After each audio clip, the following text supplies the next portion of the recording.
নমস্কার,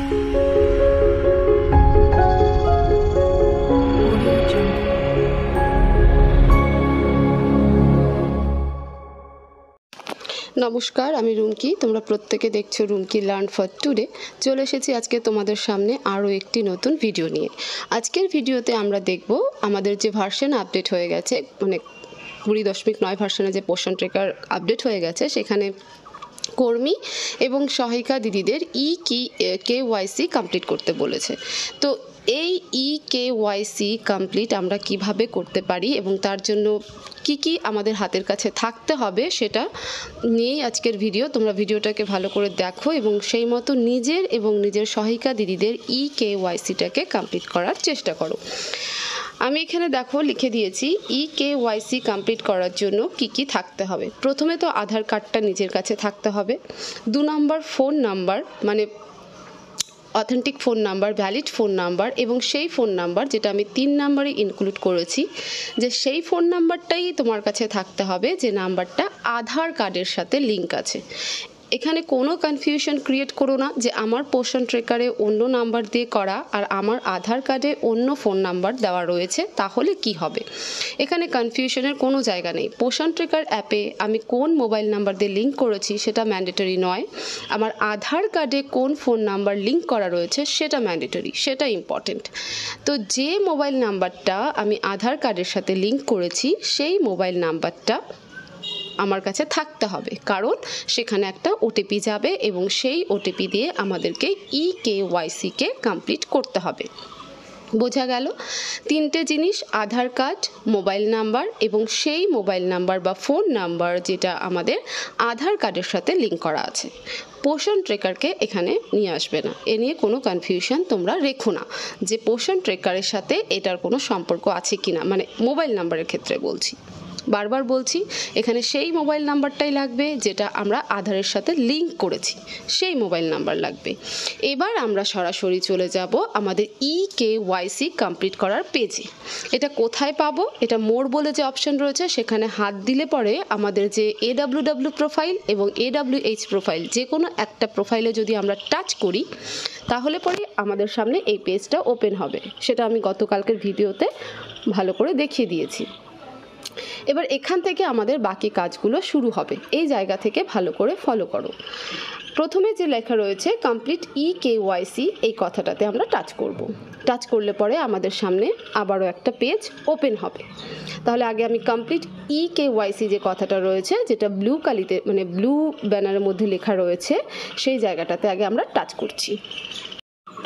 দেখো, যখন আমরা KYC কমপ্লিট কথাটা যে রয়েছে সেখানে টাচ করার পর আমাদের সামনে ঠিক এই রকম একটা পেজ ওপেন হবে, যেখানে আমাদেরকে 3টে জিনিস আমি মার্ক করেছি। দেখো, এন্টার আধার নাম্বার, নিজের আধার নাম্বার দিতে হবে। তারপর দেখো লিখেছে please enter the following text in the box below বলে কথা রয়েছে, সেখানে একটা ক্যাপচার রয়েছে। সেই ক্যাপচারটাই দেখে যেভাবে ক্যাপচার রয়েছে সেই মতনই কিন্তু আমাদেরকে পাশের বক্সে বসাতে হবে। তার আগে উপরে কি বলেছে দেখো, Poshan tracker Meri Pehchan, national single sign on. ঠিক আছে, এই KYCটা কি? আমাদের নিজস্ব পরিচয়। কি বলেছে? You are about to link your DigiLocker account with Poshan tracker application of ministry of women and child development. You will be signed up for DigiLocker account if it does not exist. ঠিক আছে, যদি তুমি না করো তাহলে পরে এরপরে হয়তো পোষণ ট্রেকারটার ওপেন হবে না। আবারও বলছি, পোষণ ট্রেকারে এখানে সেই আধার, মানে আধারের সাথে যে মোবাইল নাম্বারটা আমার থাকতে হবে সেটা কিন্তু আধারের সাথে লিঙ্ক করা থাকতে হবে। পোষণ ট্রেকার দিয়ে, মানে পোষণ ট্রেকারে আমরা কোন মোবাইল নাম্বার দিয়ে ওপেন করেছি সেটা ইম্পর্টেন্ট নয়। এবার আমরা এখানকার পুরো প্রসেসিংটাই কমপ্লিট করব। KYC সেটাই যেটা আমরা ব্যাঙ্ক অ্যাকাউন্টেও বা ব্যাঙ্কে গিয়েও কমপ্লিট করি। এবার দেখো, এখানে আমি আমার আধার নাম্বার বসিয়ে দিয়েছি। আধার নাম্বারটা আমি হাইড করেও দিয়েছি, কারণ আমি তো আমার আধার নাম্বারটা দেখাতে পারি না, মানে নিজের তথ্য দেখানো যায় না। এরপরে দেখো যে ক্যাপচাটা রয়েছে, যেটা বলেছিলাম please enter the following text in the box given below. তাই তো? এই যে পাশে ক্যাপচা রয়েছে HASPIB, যেভাবে এটা লেখা রয়েছে, আবার এর মানে এটা জিজ্ঞেস করো না দিদি এখানে তো আপ অ্যান্ড ডাউন করে লেখা রয়েছে, তাহলে কি আমরা আপ অ্যান্ড ডাউন করে লিখবো? না, আমরা আপ অ্যান্ড ডাউন, ট্যারা ম্যারা বাঁকা এরকম করে কোনোভাবেই লিখবো না। আমরা এখানে যেভাবে লেটারগুলো রয়েছে, মানে ক্যাপিটাল লেটারে থাকলে বা বড় হাতের অক্ষরে থাকলে আমরা বড় হাতে লিখব। যদি এখানে এইচের পরে কোনো সংখ্যা থাকতো তাহলে আমরা সেই সংখ্যাটা দিতাম, কিন্তু আমার এখানে যে ক্যাপচাটা এসেছে সেখানে কোনো সংখ্যা নেই, সবটাই আমার ক্যাপিটাল লেটারে এসেছে, HASPIB। তো যেভাবে এখানে ক্যাপিটাল লেটারে ছিল বা বড় হাতের ছিল, আমি পাশের ঘরে সেম বসিয়ে দিয়েছি। এরপরে আমরা কি করব? এরপরে আমরা নেক্সট করব। তাহলে বোঝা গেল, আগে আধার নাম্বার বসাবো, তারপর এখানে যেমন ক্যাপচা রয়েছে সেটা দেখে দেখে পাশের ঘরে আমরা টাইপ করব। করার পরে আমরা নেক্সট করব। নেক্সট করার সঙ্গে সঙ্গে তার পেজ আসবে না, দেখতেই পাচ্ছ একটা নীল রঙের সার্কেল ঘুরছে, যেটা আমি লাল রঙের বক্সে রেখেছি, এরকম একটু গোল করে ঘুরবে, তারপর আবার একটা নেক্সট পেজ আসবে। তোমরা দেখতে পাচ্ছ আমার নেক্সট পেজ চলে এসেছে। এবার এখানে দেখো কি বলেছে, UIDAI has sent a temporary OTP to your mobile ending. আমার মোবাইল এন্ডিং নাম্বারটা দেওয়া রয়েছে, ভ্যালিড ফর 10 মিনিটস। এখানে সেই মোবাইল নাম্বারটাই লাগবে যে মোবাইল নাম্বারটা আমার আধারের সাথে লিঙ্ক করা ছিল। সেই নাম্বারে একটা OTP যাবে এবং OTPটা আমাকে এখানে সাবমিট করতে হবে। করার পরে আমি কন্টিনিউ করব, তারপর আবার একটা পেজ আমাদের সামনে ওপেন হবে। দেখো আমার OTP চলে এসেছে, আমি OTP বসিয়ে দিয়েছি। এবার আমি কন্টিনিউতে সাবমিট করব। কন্টিনিউতে সাবমিট করার পর আবার কিন্তু আমাদের সামনে মানে একটা নতুন পেজ আসবে, সেখানেও আমাদের কিছু কাজ করা বাকি রয়েছে।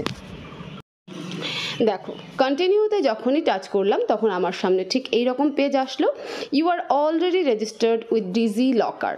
এবার কি বলেছে, মানে আমার নামটা বা আমার রেজিস্টার করা হয়ে গেল, আমার আমি যে প্রসেসিংটা করলাম সে পর্যন্ত আমার ডিজিলকারে রেজিস্টার হয়ে গেল, আমি রেজিস্টার হয়ে গেলাম।